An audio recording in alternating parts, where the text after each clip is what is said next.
Hello again everybody, it's Tuppence. It's another Froggy Friday and I have the frog mould out. I also have some of these. These are LED lights that I got from a local supermarket and they are bat and spider lights. There are 20 LEDs, so I am presuming that there is 10 bats and 10 spiders. And the really neat thing about these is that I can take them off of the lights. So they've got like a little plug that attaches them.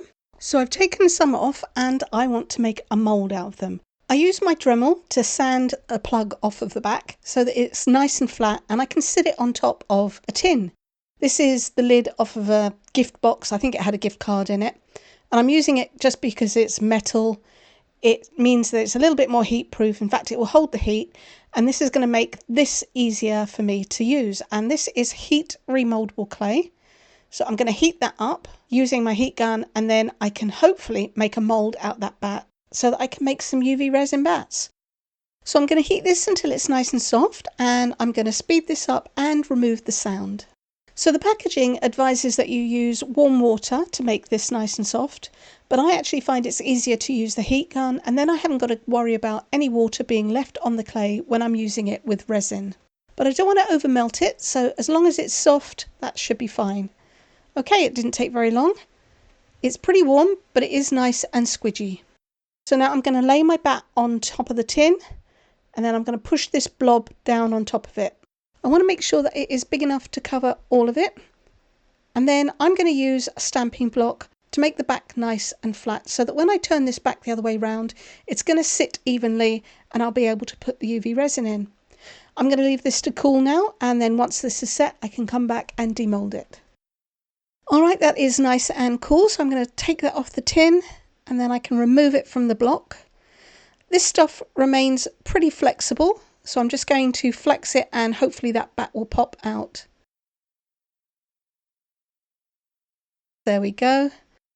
Great, right, let's see if this is nice and flat. And that's looking pretty good, it's not rocking. But I would like this to be really shiny, and it's possible it'll be a little bit matte. It doesn't look too bad, but a quick tip is that if I slightly heat this, it kind of remelts the surface a little bit, and then when that hardens up again, it is very shiny. I don't want to do it too much, otherwise I'm going to soften any angles and they will melt. So I don't know if you can see any difference there. I can see inside that it's a bit shinier. If I tilt this, maybe you can see a little bit. The surface kind of looks wet, and I think that's going to be enough. So I'm just going to leave that now. When that cools down and rehardens, I'll be able to cast the bat. So now I'm ready to add a little bit of black glitter to some UV resin. I'm using the Craft Resin brand and I really like it. Put a little bit into this cup and then I'm just going to tip in some glitter, and I'm going to use quite a bit. But because I am using glitter and it is just basically lots of little pieces, it still will allow the light to get through, but I'm going to get a really nice dark colour. Right, and mix that in. And then it's just a case of filling the mould. I am going to do this in a couple of layers, and that way I can make sure that I get a nice deep colour, but it's not going to take very much resin at all. Once I've filled this up, I'll cure it under the lamp. So this has had a couple of layers and it's ready to come out of the mould, and if I just bend that slightly, it will pop straight out. And there you go, a nice little black bat. So I have made quite a few of them, and they are all ready now to be put into my frog. I am ready to start layering my frog, and I've got 30 mils of craft resin here, and the frog is on the tray of my curing machine. So I'm not going to have to wait too long for this layer to cure before I can start putting the next one on. I might not need to use all of this resin. Just want a decent layer on the bottom that I can put some of the bats in. That will be enough. Okay, I probably used about 2/3 of what I mixed up. Right, let's just clean my fingers and then I can put the bat in. Make sure that it is the right way up, with the flat bit facing me. So I'll drop that into the head, and then I can just move it into position using my stick, So I want one in the head, and this one I think needs to be near the shoulder. So part of it is resting outside on the mould and some of it is in the resin. It is floating, but I think I'm going to actually push this underneath the resin and then it can follow the contour of the frog. And then hopefully that will stay there. All right. And now, yep, I think I'm going to put one more in this layer. If I can just pick it up. And then I'll lay that at the back. So they're floating quite nicely, but that does mean I'm going to need to come back and check that they haven't moved out of position. I'm going to let this sit here for a little while and degas before I put the curing machine on. And then I'll be back for layer 2. Alright, that is cured. And now I'd like my bats to be in specific areas. So I've got a little pot of UV resin and I'm just dipping the wing of one of the bats in there. And I'm going to try to attach it to the side of the frog. That way when I pour the resin in, it's not going to float away randomly. It should stay where I put it. I'll use my torch to cure this, and then hopefully once I put that resin in, it will be supported, but it won't drift around. Alright, that seems to be attached. So now I want to add the final bat for this layer, and I'm going to put that in the shoulder. So I'm going to do the same thing and try and attach it by dipping the wing into the resin and then holding it in place while I cure it. So this one is a little bit more difficult to get to. If I just put my fingers in there and try and I've knocked the other one off. I just felt that go with my finger. Okay, so I'm going to attach this one first and then I'll have another go at attaching the other one. Alright, that seems to be working and they are attached. I'm going to put this underneath my UV lamp to cure fully before I pour the resin layer in. So layer 2 and more craft resin. And I'm hoping I'm going to have enough to cover these bats that I've just put in here, but I'm pretty sure I don't. So I'm going to have to mix up a little bit more. We'll see how we go. Yeah, nowhere near enough. That's just about reaching that one on the side, but it's definitely not covering it. So I'm going to have to mix up a little bit more so that I just have enough that they are submerged and I get a nice flat layer on top. Before I do that though, I do have one more bat. I have a little red bat. I'm going to put this in the back and hope that he stays in that leg. I'm going to go ahead and mix up a little bit more, and you don't need to see that, it's exactly the same process. And I'll be back when that's done. And now I want to make a full moon, and this is the only circle I could find that didn't have a pendant post in it. It's the back of the tray, and I've got it balancing on another mould for support. I printed out the markings on the moon, so you can see there the man in the moon, and I'm just going to place this down onto the mould, and then I can pop this on the top, and I'll be able to see through enough to trace over the top. So I just want to make sure that that is lined up in the middle, and that looks all right. And I'm going to use a Copic marker, which is an alcohol marker. I've got this in a grey. I think I'm going to use that other end, and I'm just going to trace this.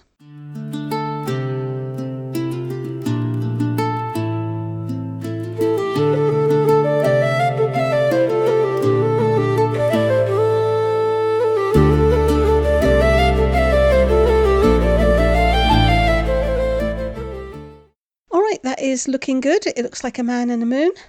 So now I'm hoping that that will transfer. I know when we use the Sharpie markers, that seems to transfer. So I'm hoping this is going to work. I'm just going to put a thin layer of clear UV resin on, and I'm going to build this up in a couple of layers. And then I'm going to tip the mould so that it reaches all of the edges rather than spread that out with a silicone brush.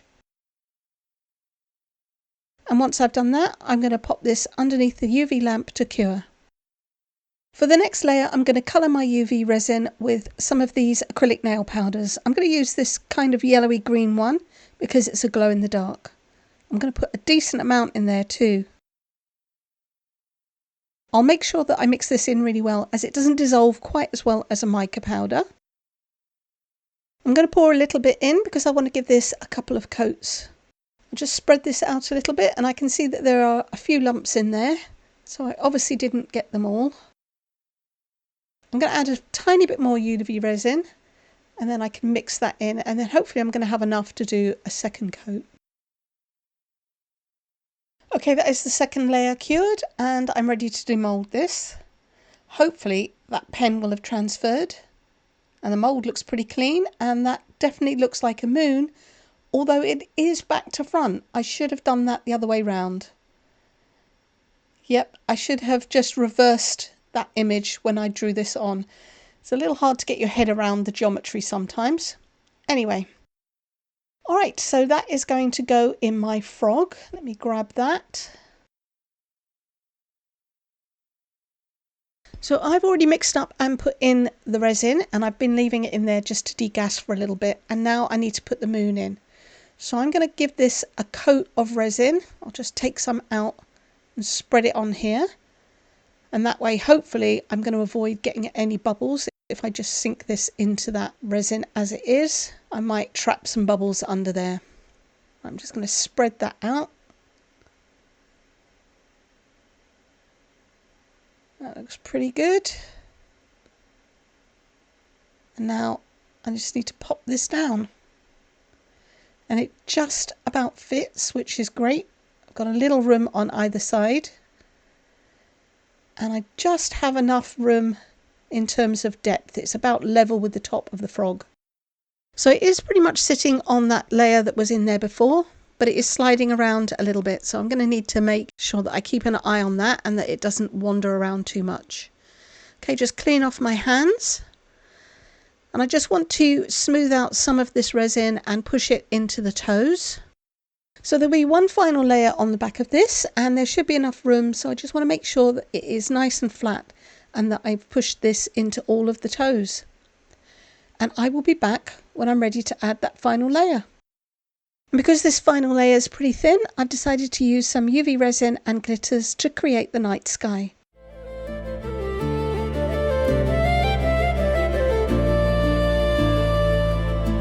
Bats in the moonlight, shadows on the rise, wings cut through the darkness, filling eerie skies. Witches ride their broomsticks, cackles in the wind, casting ancient spells where the magic will begin. Bats fly high across the full moon's glow, where witches brew their potions and the cold winds blow. Ghouls rise up from graves below on the night of Halloween, where mysteries grow.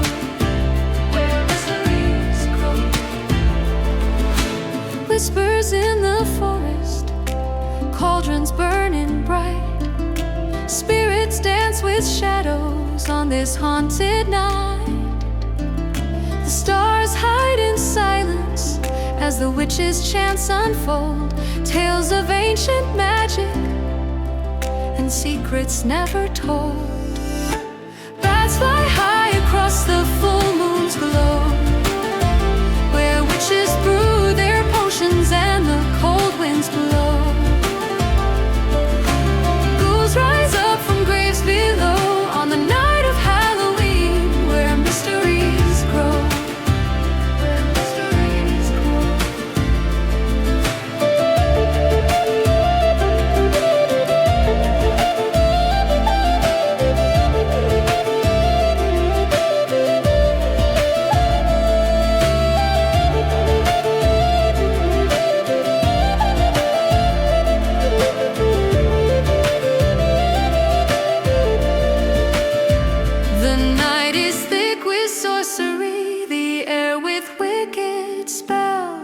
dance of ghostly figures in dark and mystic swells.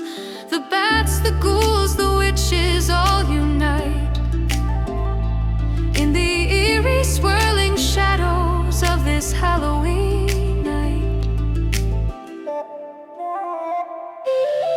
Bats fly high across the full moon's glow, where witches brew their potions and the the cold winds blow. Ghouls rise up from graves below on the night of Halloween, where mysteries grow. So keep your lantern burning bright and watch the skies this eerie night, for bats and witches, ghouls and more will haunt the air forevermore.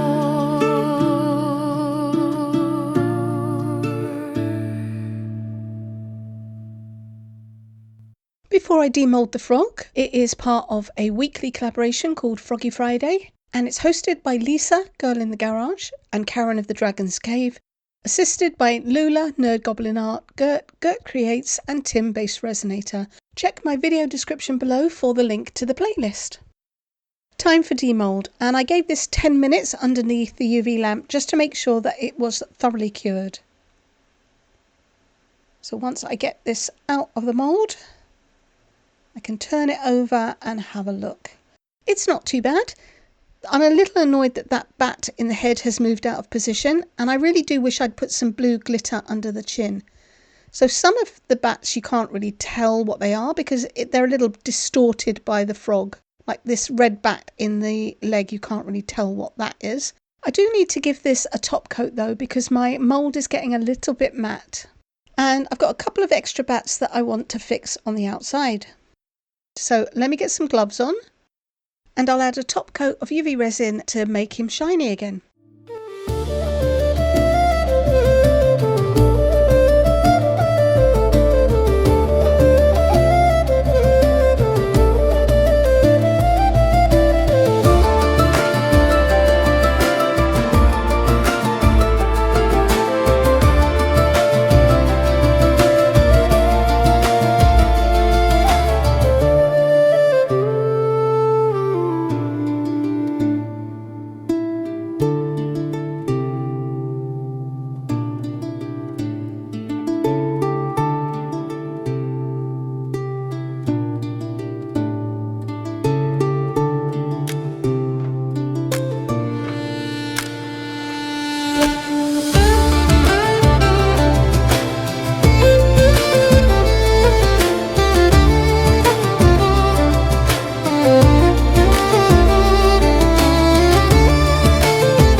Here is the finished frog. The moon is glow in the dark, and I will try and get some photos of that. If I was going to do this again, I would put some blue glitter underneath the chin just to make sure that the sky carried forward, and then you don't have the clear area around the chin. I used some red UV nail gel for the eyes, and all in all I think it is pretty cute. I'll pop some photos up in a minute, and in the meantime, if you could give me a like, comment, share and subscribe if you haven't. You could scan the QR code on the screen, or you can click the button below the video. It costs you nothing and it really helps my channel. And to everyone who's subscribed and comments, I appreciate you. You are awesome. Thank you so much for watching. Take care. Bye.